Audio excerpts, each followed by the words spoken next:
I got arrested. Another God moment.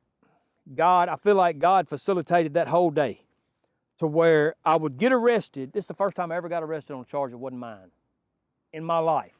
Every time I got locked up, it was for something that I did. They had me dead to the right. It's the first time I ever been arrested for a charge that I did not commit. I stayed all night the night at my buddy's house. He was our dope cook too. We was up doing dope all night and stuff. And the next morning, his girlfriend comes in there and she says, asks us if we give her a ride to Richland to go pick this other girl up. So me and my buddy David said, yeah, we'll do that. And so we took her. We didn't know that all night the night before, these two girls had made a drug deal over the phone. They've been making a deal over the phone. And one thing anybody that messes with drugs and stuff knows is you do not take drugs from Jackson to Rankin County. That's like an unwritten rule. Everybody knew not to do that. And so we put her in the truck and we head out there and we get to Richland, and she gets out of the truck and she walks inside and they handle their business. They come outside. Well, one thing that everybody didn't know was, I'm going to call them Girl 1 and Girl 2, okay? Girl 1 was with us. We took her over to pick Girl 2 up.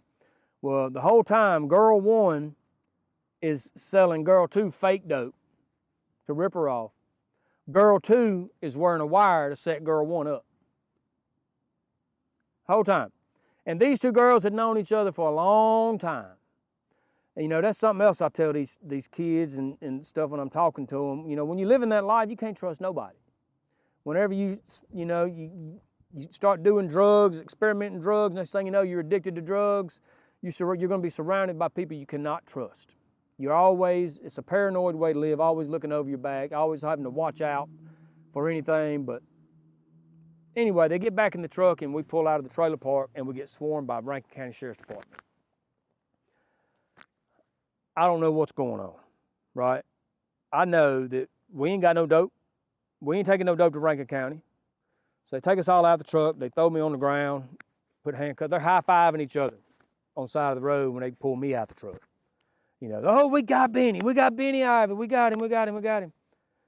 And they charge us with possession with intent, conspiracy to deliver.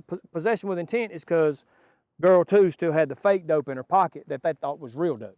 So that's possession with intent. They charged us with it. They got conspiracy to deliver a controlled substance and conspiracy to possess a controlled substance.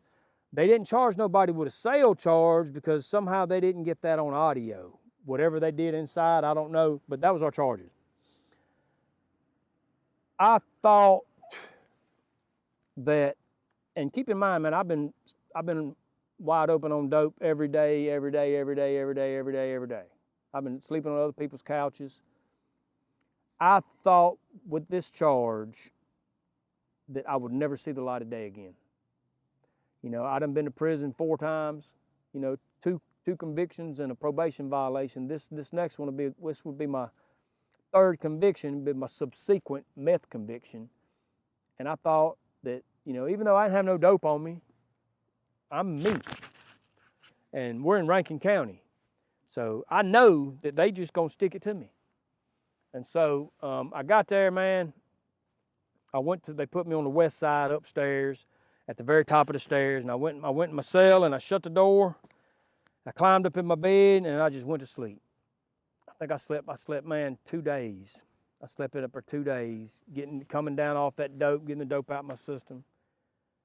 And man, when I woke up, I jumped off that bed and I walked over to the little metal sink and I splashed water in my face. I looked at myself in the mirror and I turned around and I walked to the door, that little rectangular shaped window in a jail door. And I remember looking at that door across the zone at the familiar scenery that I've seen all my life. And for the first time in my life, I felt my heart just break. I thought right then in that moment that would be the scenery that I would see for the rest of my life.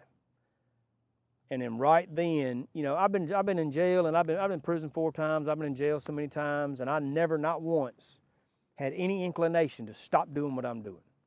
Every time I got out of prison, I have some dope waiting on me when I got out. That way, when I touch down, I'm ready. Because never, not once, did I have any desire or want to or intention to stop living the life I was living, because that's the only life I ever knew. Well, this time was completely different, man. It's like my heart broke all at once. And all at once, I didn't want to do life in prison, of course. But I was tired of being homeless. I was tired of putting needles in my arm. I was tired of being a failure. That's all I was, 100% failure. I didn't have nothing. I didn't have nobody. All I had was drugs and drugs and drugs. And in that moment, something finally broke in here. And I fell to my knees in that jail cell and just started crying like a little girl. And I begged God. You know, I told him, I know I don't live right. I don't know how to live right. I've never known how to live right. But I believe in you. And if you will save me from this situation, save me from this addiction, save me from this homelessness, save me from all of this, I promise that I will never let you down.